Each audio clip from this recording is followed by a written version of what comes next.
we've had some powerful astrology already in the first half of 2025. You may or may not realise that this podcast is going out on the 27th of July.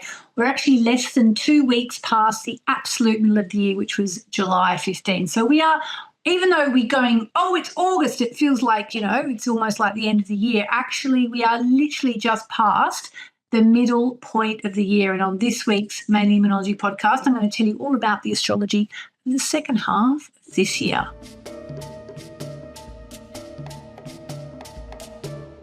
We have had some pretty amazing astrology already in 2025. In fact, I've been an astrologer now for something like, 25 years. And I don't remember ever having astrology like the astrology we've had this year. We've had so many big things happening. In fact, if you think about the last 12 months, we've had Pluto changing signs, moving from Capricorn into Aquarius. We've had Jupiter changing signs. Well, that happens every year, so that's not such a big deal, but moving from Gemini into Cancer. Saturn changing signs, moving from Pisces into Aries. Neptune changing signs. I mean, that is just such a lot from Pisces into Aries. And also we've had Uranus changing signs, moving from Taurus into Gemini. So, plus retrogrades, plus eclipses. So where does it leave us? For one thing, I think the really big thing to say is that nothing feels like it used to at the moment, okay?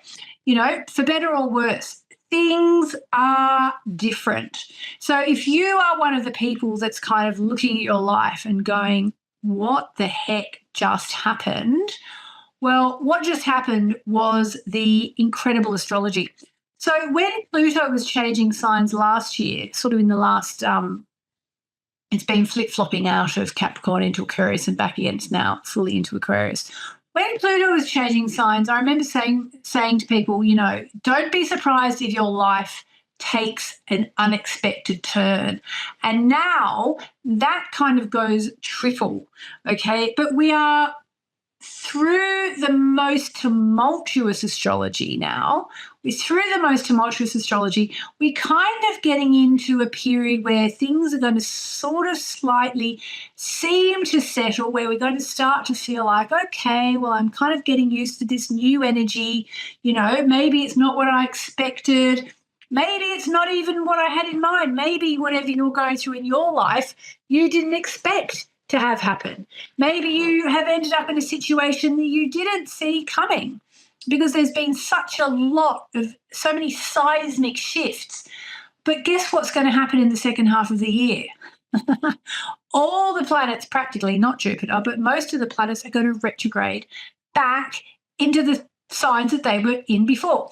So one of the analogies that I've used trying to explain this to people is imagine you and your flatmates are all moving house, okay? So you pack everything up, you get rid of all the old stuff that you don't want to take with you, you tidy the house, you clean it up, you do a deep clean, you all say your goodbyes, the house is splitting up, and you all move out into your new houses, your new apartments, whatever, and then all of a sudden, everybody goes, no, wait a minute, we forgot all this stuff. We have to go back. We don't want to do this. We're not doing this. We're going back. And then suddenly everyone moves back into the old house. And suddenly it's like, what is going on? We're just starting this new cycle and now we're going to go back again.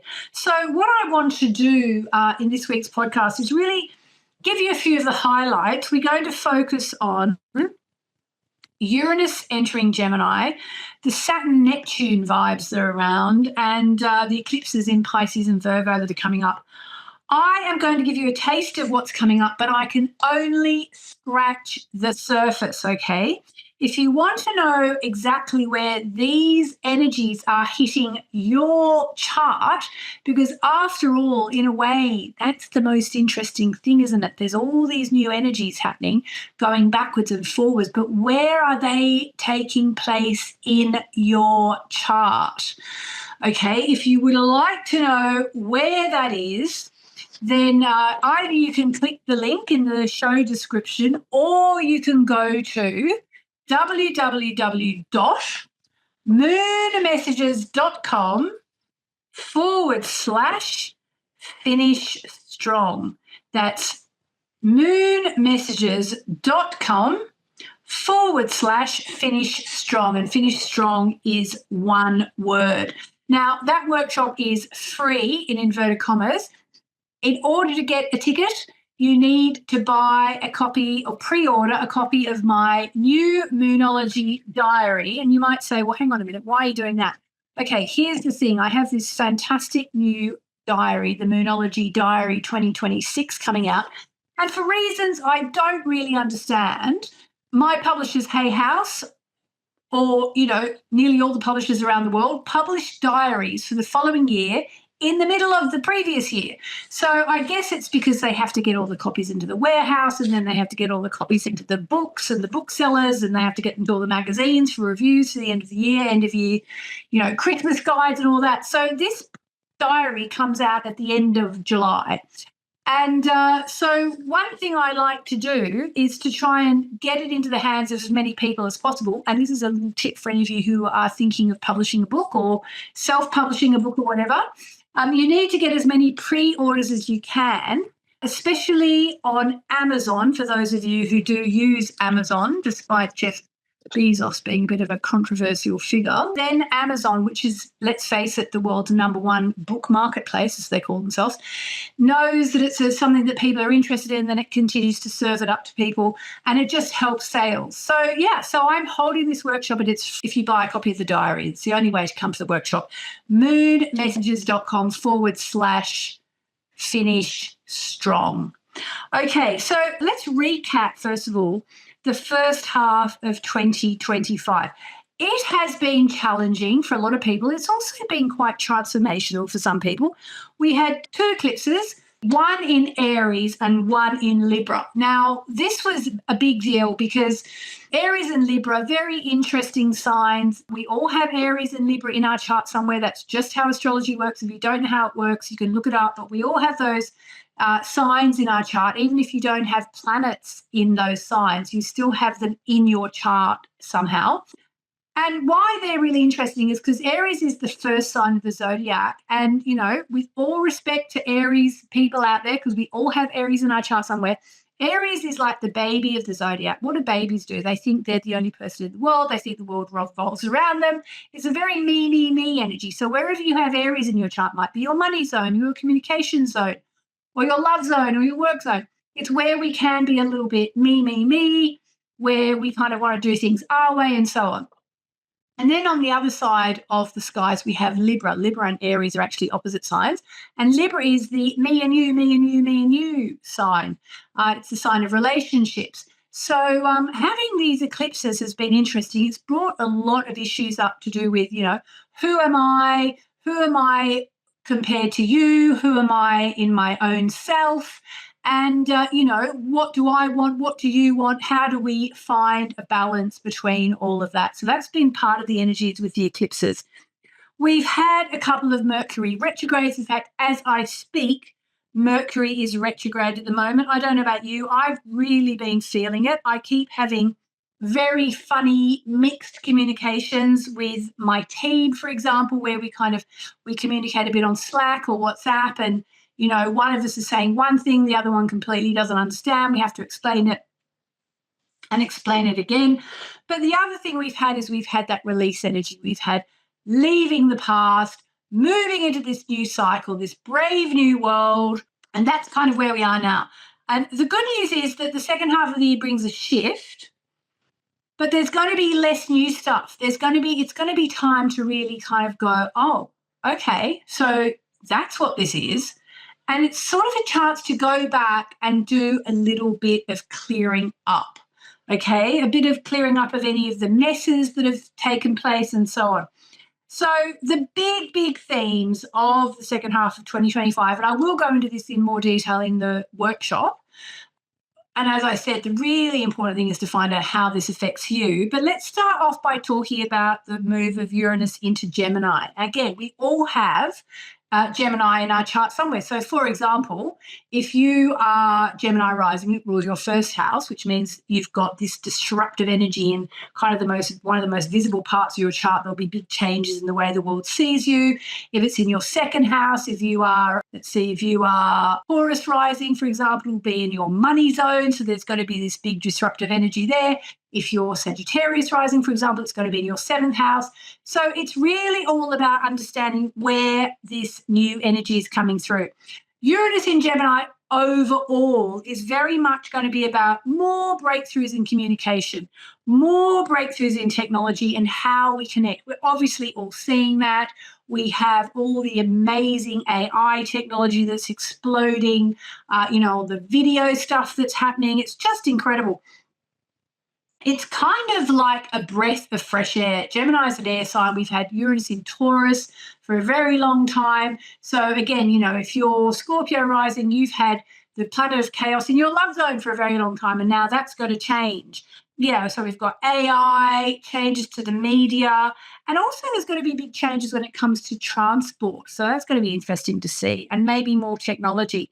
So on a personal level, where Gemini is in your chart tells you exactly which part of your life is really up for massive change, breakthroughs, awakenings, liberation, and actually turnarounds and even radical reversals. And again, that is something I'll dive into in the workshop, moonmessages.com/finish strong, moonmessages.com/finish strong. So that's an exciting one. And for someone like me, who's a real communicator, I'm a writer. Gemini is the sign of the writer. It's the sign of communications. I love communications. I love technology. I actually really love computers. So if you're interested in all that kind of stuff, this is like, what a time to be alive, because it's really exciting, all these things happening. They're going to be massive, massive developments that are going to keep us all on our toes. Another thing I want to talk about, Neptune is going to retrograde back into Pisces. And again, we all have Pisces somewhere in our chart. That's why it's good to know your astrology chart. That's going to happen in October.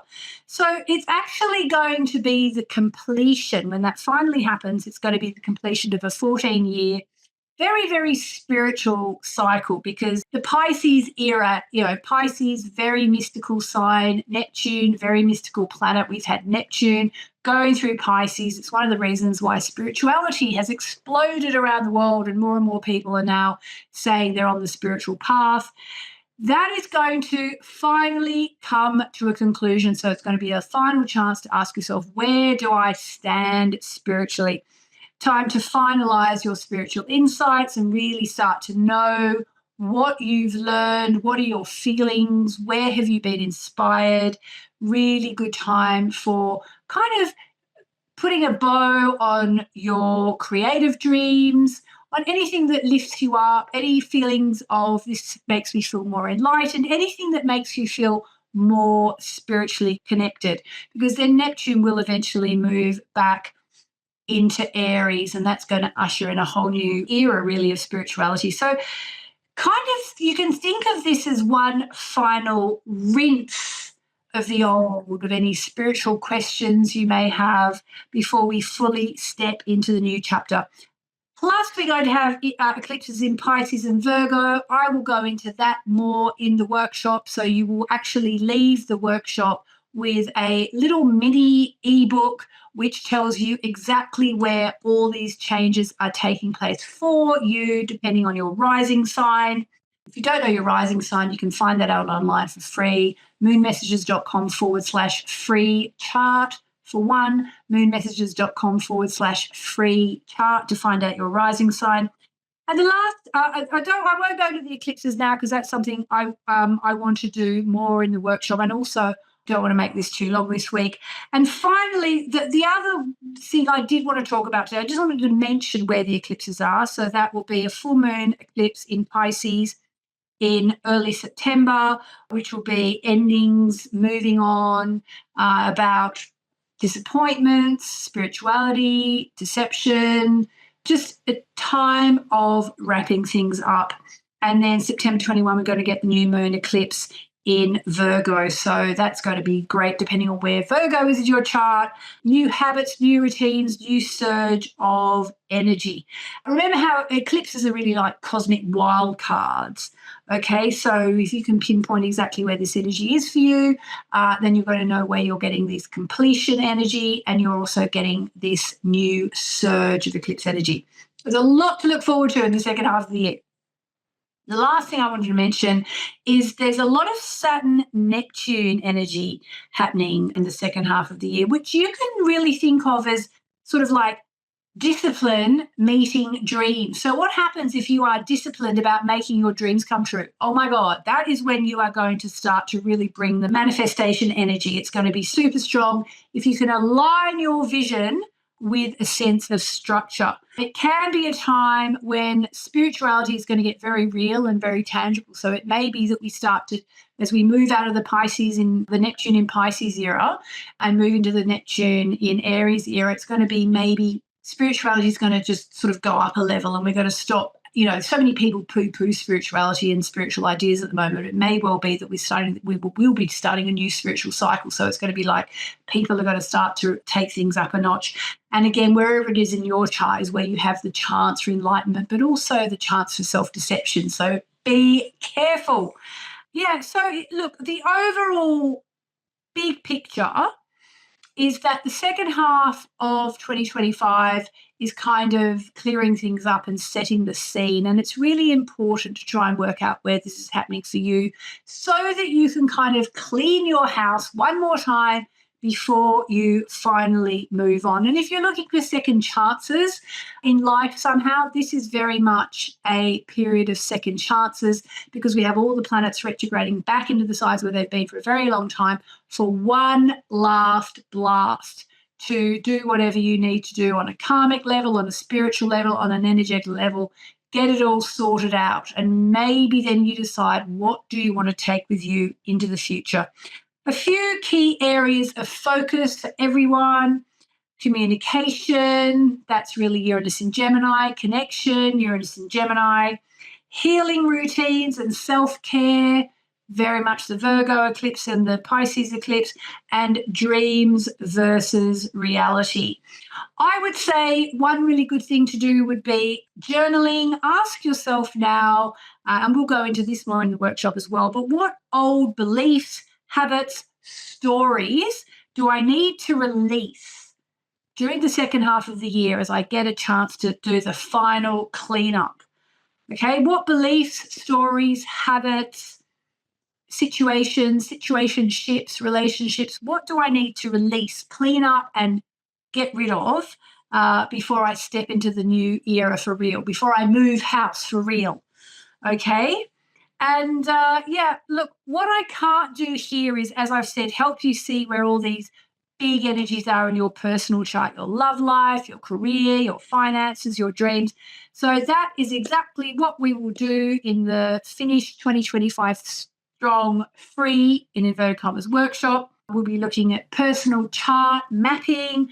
We will do, I will talk about eclipses and rituals for the eclipses. We'll be talking about manifestation strategies for these eclipses. There will be a live on July 27. If you can't make the live, you can come to the replay. As I said, it's free when you buy a copy of the Moonology Diary 2026 before its publication. So you pre-order it. And the address again, the URL again, if you want to get your free ticket, get the diary. The diary is brilliant anyway. I mean, you're going to get a really good diary. And you get this workshop and lifetime access to the workshop, as well as loads and loads of other goodies. The URL again is moonmessages.com/finish strong, moonmessages.com/finish strong. So I just want to end by saying, if you are in the United States of America, I'm going to be there, I believe, actually, is it like next weekend or the weekend after next? It's August 8 to 10. So it's going to be next weekend by the time this comes out. And I'm going to be at the Omega Institute giving a workshop all about the full moon. So if you're in the States, come along, just have a look at the Omega website. It's eomega.com. search for me. And anyone else, come to the workshop. It's going to be amazing. I can't wait. I'm really looking forward to it. It's such an interesting time, and I can't wait to show you where all this energy is taking place for you in your personal chart. Let's finish this year on a high. Okay, remember the stars incline, they do not impel. In other words, we are all moving with the energy and we can make the most of the energy. And the second half of 2025 is your chance to align with some of the most exciting transformational energy that we have seen in years. And it's your chance to really clean house and get it all sorted out so that you can start this new, amazing new cycle, which is just so exciting as we move towards the end of the year and into next year. So finish 2025 strong, and the URL again, please come to the workshop, moonmessages.com/finish strong. Have an amazing week. Lots and lots of love, and I hope to see you in the workshop. Lots of love.